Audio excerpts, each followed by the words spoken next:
Hello guys, welcome to my channel where stories filled with revenge, moral lessons and love are told. Sit back, listen carefully, and if this story touches you, remember to like, share with your friends, and subscribe for more. My name is Lawrence Mitchell, and if you pass me on the street you wouldn't think much of me. I drove an old Toyota Camry that rattled slightly when I turned the key, lived in a modest brick townhouse in Jersey City, and wore shirts that had seen more years than the neighbors' kids. That was by choice. People saw me as a quiet man of little means, but what they didn't know was that I had built a fortune from the ground up, a fortune so carefully tucked away that even my daughter, Clara, had no clue. I didn't live modestly because I had to. I did it to remind myself every day of where I came from and to test where true character really lies. The first time I met the Whitakers, Clara's future in-laws, I could feel their eyes strip me down. Sterling Whitaker, the patriarch, had a handshake as stiff as marble and a smile as sharp as glass. His wife, Eleanor, barely concealed the curl of disdain on her lips. They were wealth personified. Sleek cars, tailored outfits, and the practiced ease of people who never had to count pennies in their lives. I knew right then that they had already placed me in the lowest rank of their social ladder. Still, I kept my cool. Clara loved their son, Adrian, and her happiness was the only coin that mattered to me. The engagement dinner was held at the Whitaker estate, a mansion so large it looked like it could swallow 10 of my homes and still have room for a ballroom. Marble floors, chandeliers glinting above, and waiters dressed in tuxedos carrying trays of champagne. I walked in wearing my navy jacket, the one with the slightly frayed cuffs, and immediately felt the room tighten. A few of their friends exchanged glances, and I caught whispers like static on the air. Adrian, ever the charmer, welcomed me with a smile that didn't touch his eyes. "Glad you could make it, sir," he said, patting me on the back as if I were the help. Throughout the evening, I was treated like an uninvited guest at my own daughter's celebration. When they took family photos, I was subtly edged out of the frame. "Oh, maybe just the immediate family for this one," Eleanor announced, her hand lightly guiding me aside while the photographer clicked away. When I sat at the dinner table, I found my seat conveniently placed 2 chairs away from Clara, as if I were an acquaintance rather than her father. Every toast, every compliment circled around Adrian and his family, painting them as paragons of grace and success, while my presence was a shadow on the edge of their spotlight. Clara noticed. She leaned toward me at one point, her hand briefly squeezing mine under the table. "Don't mind them, Dad," she whispered, her smile forced but her eyes apologetic. I brushed it off with a chuckle. "I've been invisible before, sweetheart. This is nothing new," yet deep inside, a seed of unease began to grow. Not because of how they treated me that I could endure, but because of what it said about the world Clara was about to marry into. The Whitakers' conversations were peppered with comments about stock portfolios, vacation homes, and board memberships. Sterling bragged about his golf games with senators, while Eleanor recounted a shopping trip in Paris as though it were a grocery run. At one point, Adrian raised his glass and toasted to a future where Clara will never have to worry about small things like bills or modest living. The jab wasn't subtle. My jaw tightened, but I smiled anyway. I had learned long ago that true power often comes from silence, from watching others expose themselves without realizing it. By the end of the night, I felt drained. I drove home in my Camry under the city's glowing skyline, Clara's laughter from earlier still echoing in my ears. She loved Adrian, or thought she did, and I couldn't bear to shatter her illusions. But as I parked in front of my quiet townhouse, I made myself a promise. I would not let the Whitakers define my worth, nor would I allow them to rob my daughter of her sense of what truly matters. For now, I would keep my secret locked tight. But secrets have a way of slipping free when arrogance presses too hard. The morning of Clara's wedding was bright and golden, the kind of day poets might write about, though my heart felt heavy. I pressed my suit, the same charcoal one I had worn for years, polished my old black shoes until they caught a dull shine, and slid into my Camry with quiet determination. Clara had chosen a cathedral in Manhattan for the ceremony, followed by a reception at one of the most extravagant ballrooms I had ever set foot in. Everything shimmered with grandeur. Crystal chandeliers, roses in tall glass vases, white silk, covering every table. Yet in all that sparkle, I still felt like the odd man out, When I arrived, Eleanor greeted me with a polite nod, her eyes sweeping over my attire with the same subtle disdain she had shown at the engagement dinner. Sterling gave me a handshake that felt like an afterthought. Adrian, in his tailored tuxedo, beamed like he was already the prince of the day, while Clara looked radiant in her gown, her smile trembling but hopeful. I kissed her cheek and whispered, "You look like your mother would have wanted you to look today." Her eyes watered for a moment, but she quickly turned away as guests poured in behind me. The ceremony passed with rehearsed vows and polished smiles, but the reception was where everything unraveled. The Whitakers had spared no expense, from the champagne fountains to the live orchestra playing softly in the background. Guests toasted to Adrian's charm and Sterling's empire, and once again I was an afterthought at the edge of every conversation. When it came time for speeches, Adrian made a show of thanking his family for their unshakable support, then turned to me with a smirk, and to Mr. Mitchell, Clara's father, for, well, being here tonight. Laughter rippled through the tables. My grip tightened on the stem of my glass, but I didn't move. Clara shot him a glare, but Adrian brushed it off with the ease of a man who believed he could do no wrong. Then came the cake. A towering masterpiece of white fondant and sugar roses, lit up by the chandeliers like a beacon. Everyone gathered as Clara and Adrian approached it hand in hand, the photographer circling to capture the perfect shot. I stood nearby, watching, with a mixture of pride and unease. They held the knife together, sliced into the cake, and fed each other the first bites. Guests clapped, laughter filled the air, and for a moment it seemed like any other wedding. But Adrian wasn't finished. He leaned close to Clara, whispered something that made her frown, and before I could blink, he scooped a chunk of cake with his bare hand and shoved it straight into her face. The room gasped. Clara stumbled back, frosting smeared across her cheek and lips, her eyes wide with shock. Adrian laughed loudly, a cruel bark that filled the silence. "Lighten up, darling, it's just a joke," he shouted, turning toward the crowd as if begging for approval. Some guests laughed nervously, others looked away. But then, in the same heartbeat, he spun around and locked his gaze on me. "Your turn, old man," he sneered. Before I could react, Adrian grabbed another handful of cake, strode over, and slammed it into my face with deliberate force. The sweetness of sugar and cream filled my mouth, my glasses slipped crookedly down my nose, and the room erupted in a mixture of laughter and gasps. My vision blurred, but I could see Clara frozen in horror, her hands trembling at her sides.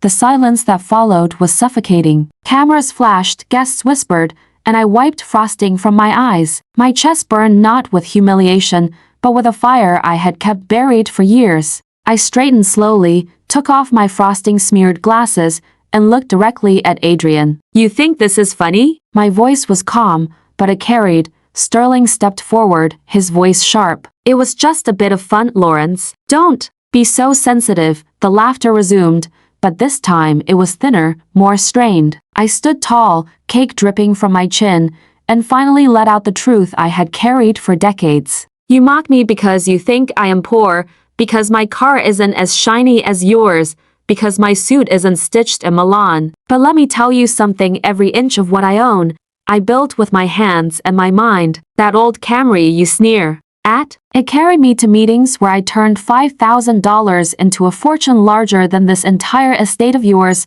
I let the words hang in the air. Gasps scattered through the room. I pulled a folded slip from my jacket pocket, something I always kept for myself, a reminder of the day my life changed. "This," I said, holding up a decades-old stock certificate, "was my first investment in a little company called Green Grid. When I sold my shares last year, they were worth over $2 billion. I chose to live quietly because money doesn't make a man, character does. And what I see here tonight is a family drowning in wealth, but starving for dignity." The room was stunned into silence. Eleanor's mouth opened and closed, Sterling's face flushed crimson, and Adrian stood speechless, his frosting-stained hand hanging at his side. Clara's tears spilled freely now, but not from embarrassment. There was something sharper in her gaze, a crack in the blind devotion she had shown Adrian for so long. I turned toward her, my voice softening. "Clara, I didn't say this to shame you. I said it so you can see clearly. You deserve love, not cruelty disguised as humor." She covered her face with her hands and fled the ballroom, her gown trailing behind her. Adrian called after her, but his voice was lost in the chaos. Guests murmured, phones recorded, and the Whitakers' carefully curated image shattered before my eyes.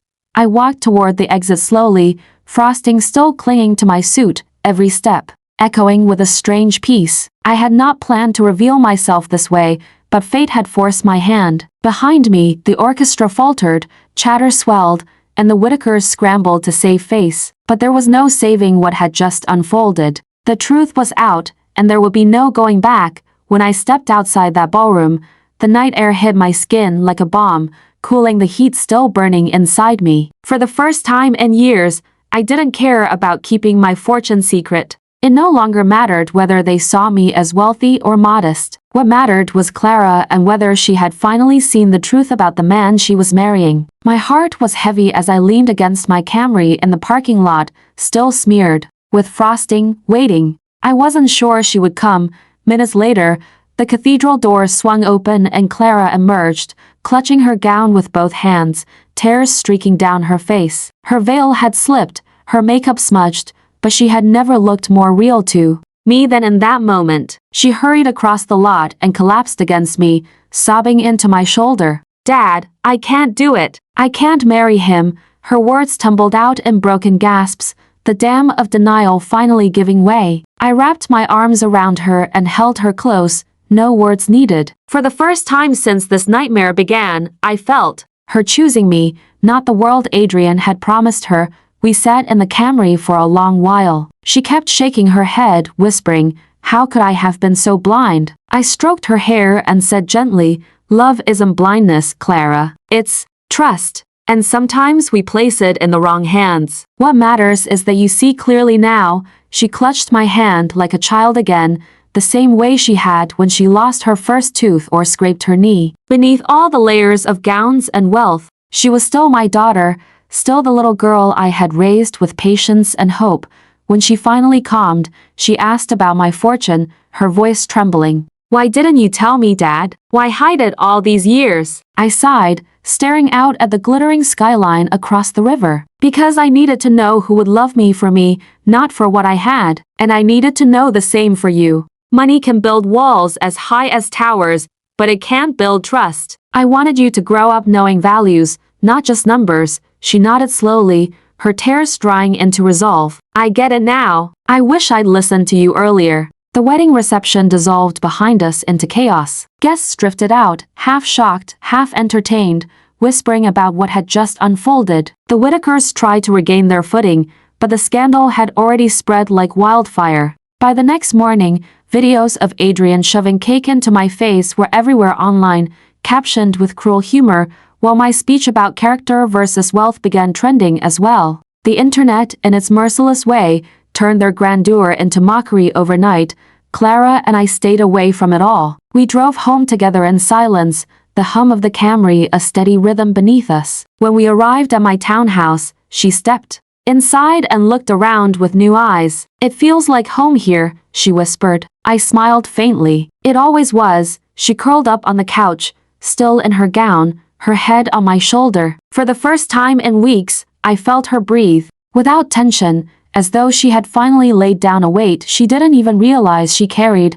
The days that followed were quiet but healing. Adrian tried to call, leaving voicemails filled with apologies that sounded more like excuses. He said the cake was just a joke, that the humiliation wasn't intentional, that the world had overreacted. Clara never answered. Sterling sent a lawyer to suggest a private settlement to hush the scandal, but I laughed and shut the door in his face. Eleanor tried to reach Clara through mutual friends, promising forgiveness if she returned. Clara deleted the messages without a second thought. For the first time, she saw their world for what it truly was, gilded cages lined with cruelty. A month later, Clara sat across from me at the kitchen table, sipping tea. She had returned to work, her smile brighter than I had seen in years. "Dad," she said quietly, "thank you for not pushing me. Thank you for letting me come to this on my own." I reached across the table and squeezed her hand. "You don't owe me thanks. You owe yourself the truth. And you've found it," she smiled,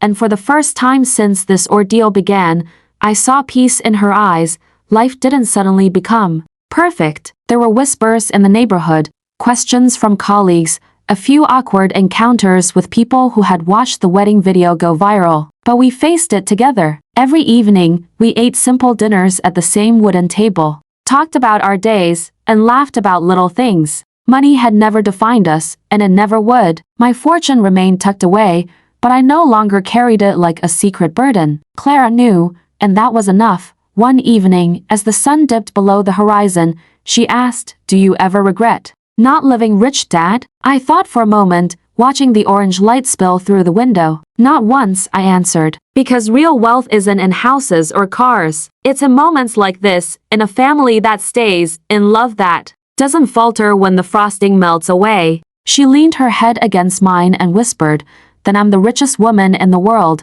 And so, we moved forward not with bitterness, but with a quiet strength. The Whitakers became a cautionary tale whispered about in high society circles, their arrogance unraveling in public shame. Adrian disappeared into the shadows of gossip, his reputation tarnished beyond repair. Clara rebuilt her life, free from their grip, grounded in the values she had nearly lost. And I lived each day with gratitude that my daughter chose truth over illusion, love over wealth, and her father over the chains of pride.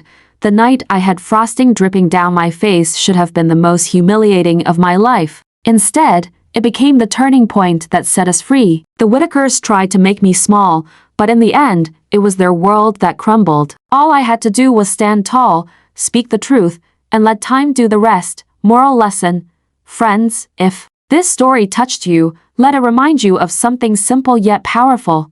Wealth without compassion is emptiness. A man or woman is not defined by their bank account, their wardrobe, or the kind of car they drive. They are defined by how they treat others, especially those they believe cannot benefit them. Lawrence's story shows us that sometimes silence is not weakness. It is patience waiting for the right moment. And when the truth finally comes to light, arrogance always collapses under its own weight. Clara's courage to walk away teaches us that it is never too late to choose love over appearances and family over false promises. Life will always test us with illusions of grandeur, but the richest hearts are those that value kindness, humility, and loyalty above all. Real success is not measured in gold or marble halls. It is measured in the strength of bonds that no humiliation, no arrogance, and no betrayal can destroy. So, dear friends, if you enjoyed this story, don't forget to like the video, subscribe to the channel, share it with your friends, and leave a comment below with the lesson you've taken to heart.